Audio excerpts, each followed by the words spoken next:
Hello everyone, how are you doing today? I hope you're doing excellent, whatever time, day, night, wherever you are, because we're going to be talking about lift today. This one's going to be a big one, alright? I've kind of hinted at it in other videos. If you watched my stall video, I said I'd be talking about lift in more detail, and today is that day. We're going to be talking about lift. So before I go any further, I know, we all love equations, right?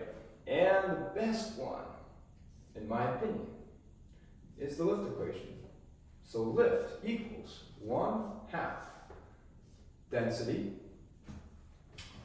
velocity squared surface area coefficient of lift. This is the lift equation. So let's go ahead and talk about some of the concepts that will help explain the lift equation. We'll go more into depth about that in another video. But today we're going to be talking about how it looks from what the aircraft is actually feeling, like what is actually going on. All right, so before I begin, another thing that we're going to talk about is going to be the argument of, we're going to have Newton, and then we have Bernoulli.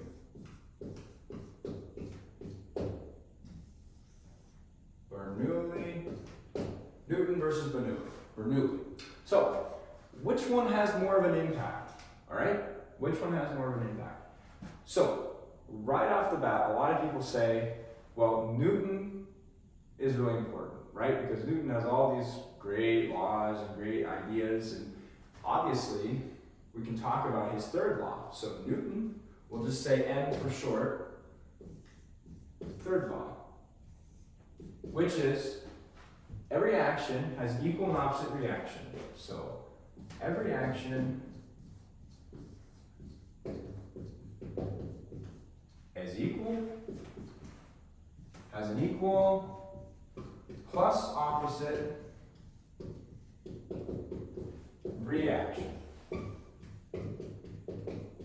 So when you have a wing, for example, let's take a wing. You have airflow coming over it,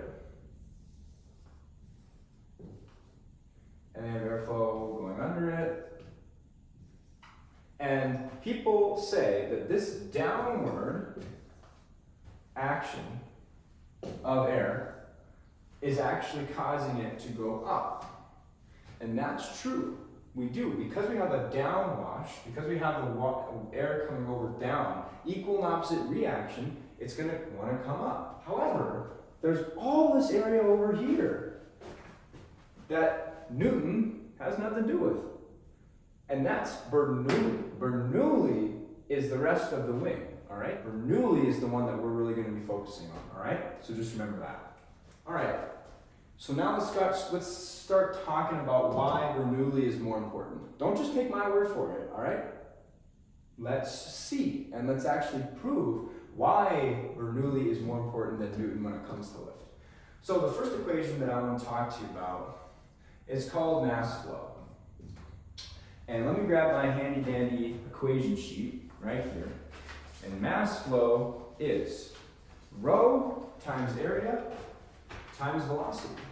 And rho is also the same thing as density. So density times the area times the velocity. That is what mass flow is.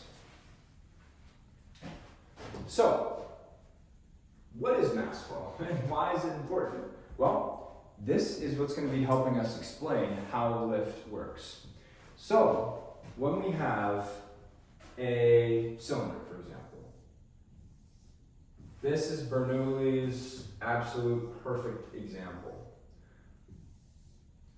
So we have mass flow in, and we have the same mass flow out.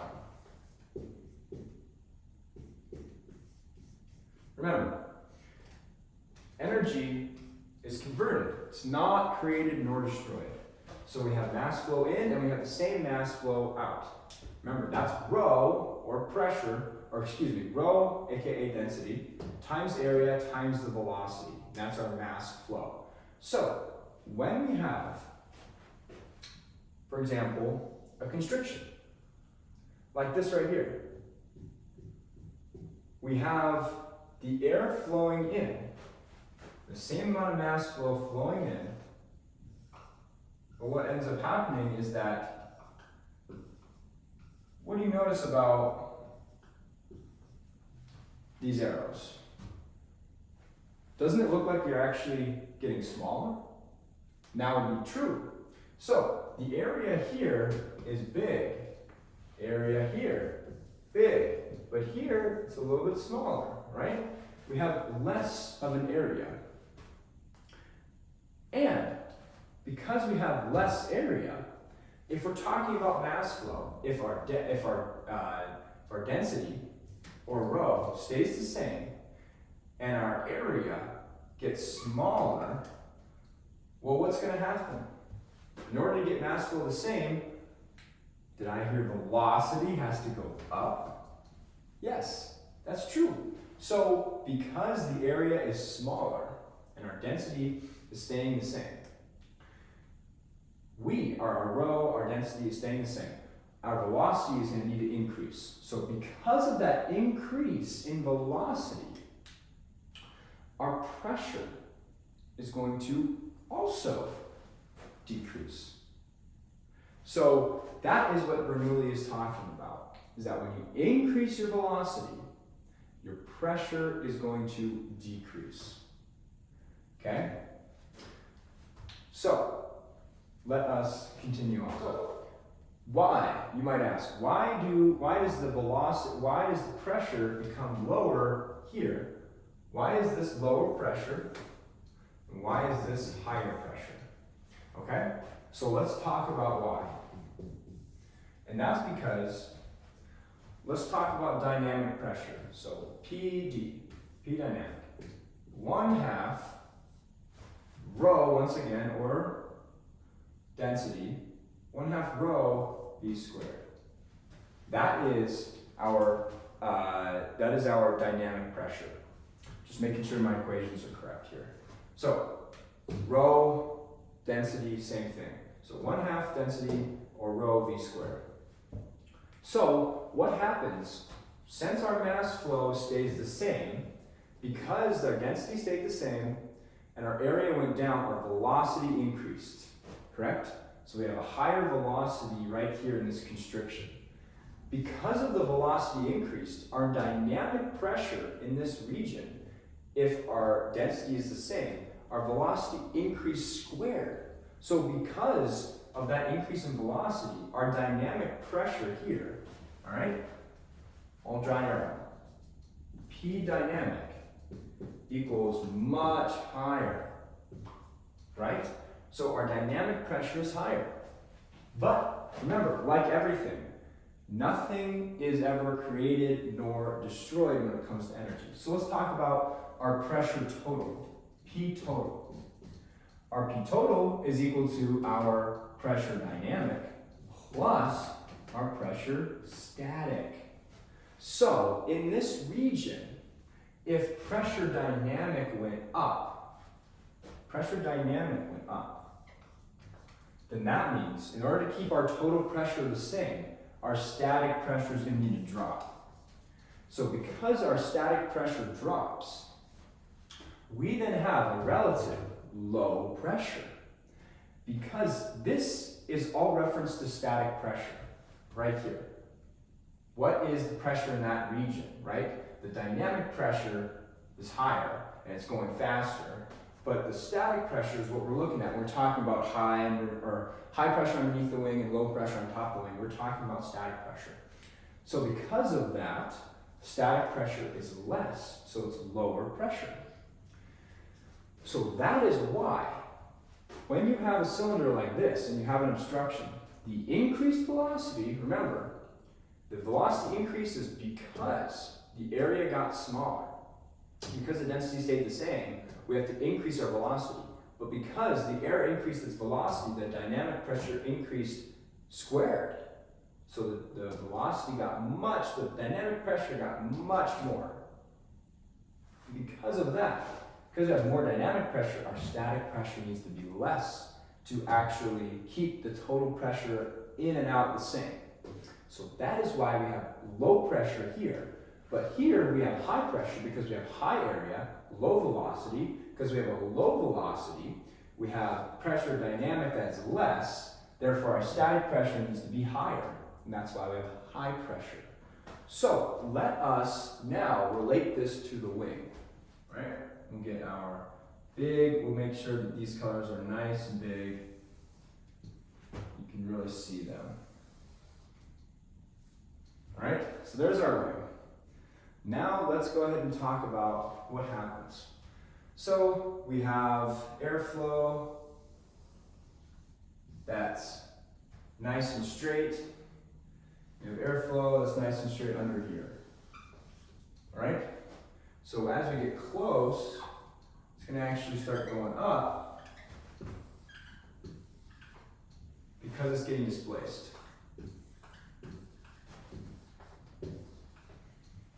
Then underneath, we're also getting that displacement.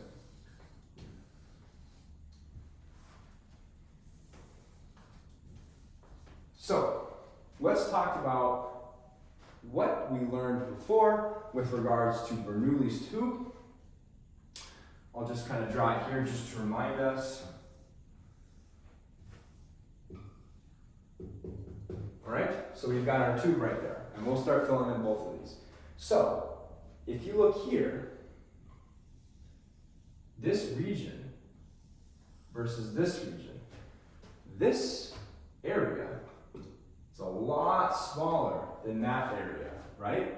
So because the airfoil is tilting up and increasing your angle of attack, it's squishing actually the top airflow. It's getting smaller. So that's reducing the area. Remember here, same thing here. You've got smaller area.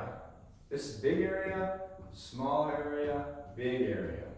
So just like with mass flow, right?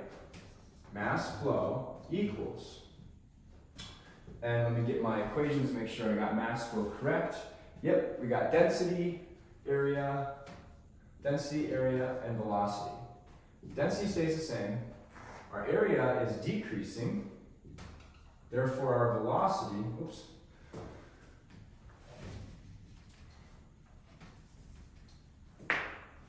Our area is decreasing, therefore our velocity must increase. And that makes sense. That's why the airflow flows faster on top to catch up, because the area is decreasing, the velocity is increasing. The mass flow needs to be the same on either side. But now that we're talking about, let's bring back dynamic pressure. Remember, dynamic pressure is 1/2 the density, velocity squared. So if the density stays the same, that means our velocity must increase. Because that increased velocity, now this number of pressure dynamic increases a lot. So because we have more pressure dynamic, remember, pressure total, P total, equals pressure dynamic plus pressure static, right? And if the pressure dynamic goes way up, then that means our static needs to go way down to compensate, to keep this not changing, right? So that is why here we're then going to have ding, ding, ding, ding, low pressure. And that is also why here, for the opposite reason, we have high pressure. So because we have a bigger area, because we have less dynamic pressure, we're going to actually have more static pressure, so higher pressure underneath. So now we have described essentially why the high to low happens. And so with all things in nature, especially with weather and systems, it's always high to low pressure under standard conditions. So because of that want to go from high to low pressure, you get this suction upward. It's actually really interesting. You get this because of that, high to low, the plane just starts going upwards in the atmosphere. Because of that pressure differential. It's really neat stuff. So this is why we generate lift. So as you can notice, let's go back to Newton and Bernoulli. See how this is happening across the whole wing, and then you've got Newton right down here. Big N for Newton, right? So Newton's just down at the back. It's not really actually producing your lift that you're getting when you're flying. This is really what's going on, Bernoulli. So Bernoulli, check. That's what's happening with the wing. Okay, so now let's talk about, like I said before, how we can kind of use another equation to help us further our knowledge about lift. So, force equals change in pressure times the surface area. So, this is understanding the amount of force it would take to lift a wing, or the amount of force it would take to do anything, basically. So let's think about some normal things right here. If you are sipping a straw, a liquid straw, and it's about clear liquid, like water, and clear liquid straw, the amount of force it would take to get that liquid up to your mouth is about 0.1 psi.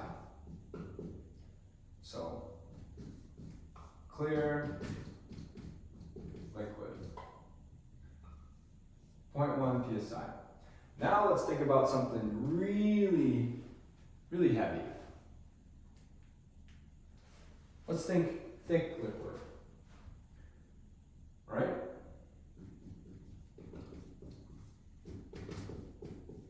Thick liquid.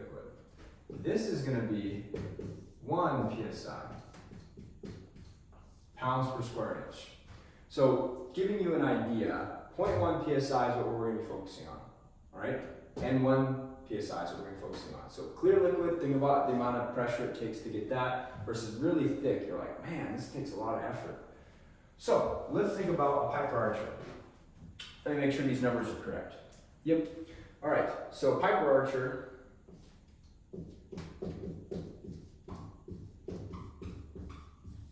Piper Archer.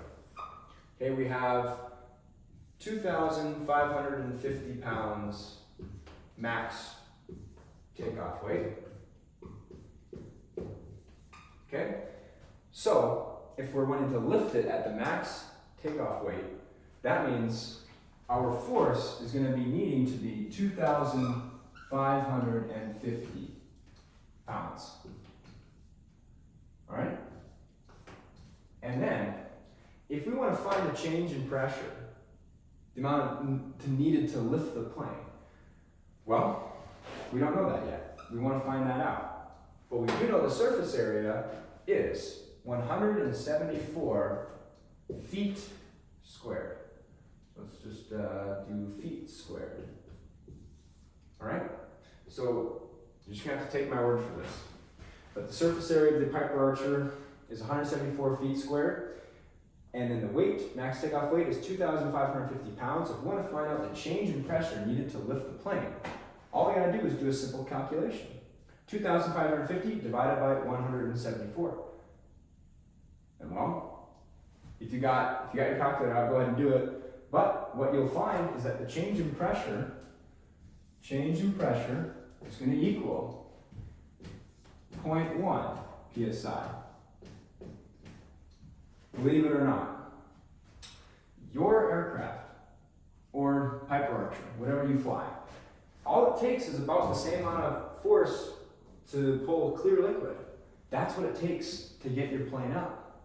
So that's what's happening to the airframe as you're flying through the air, is that essentially the air is all having straws, and they're all basically lifting the wing up. They're sucking the wing up. So if someone asks, how's flying? All I gotta say is, it sucks. They may look at you and go, huh? What? So now you can explain to them why it's like the term sucking. So that is why. That's what happens, is you're just getting pulled up. It's like the atmosphere is having a straw, and it's equivalent to 0.1 psi. the change in pressure needed. You're gonna need a lot of straws though. I mean, if you try it, people are gonna say you're crazy on the ramp. But you can say, no. Let me explain it to you. So remember, lift deals with Bernoulli, okay? Newton is not nearly as much prominent as Bernoulli is. Now you know the change in pressures. So remember this, and remember the lift equation. We're gonna go into more depth of that another time, but this is just a kind of fun exercise. So anyways, thank you so much for watching. I hope you have a wonderful day, night time, wherever you are. Remember to fly safe, stay cool, and remember, have fun, right? It's confusing, but just take your time, enjoy it.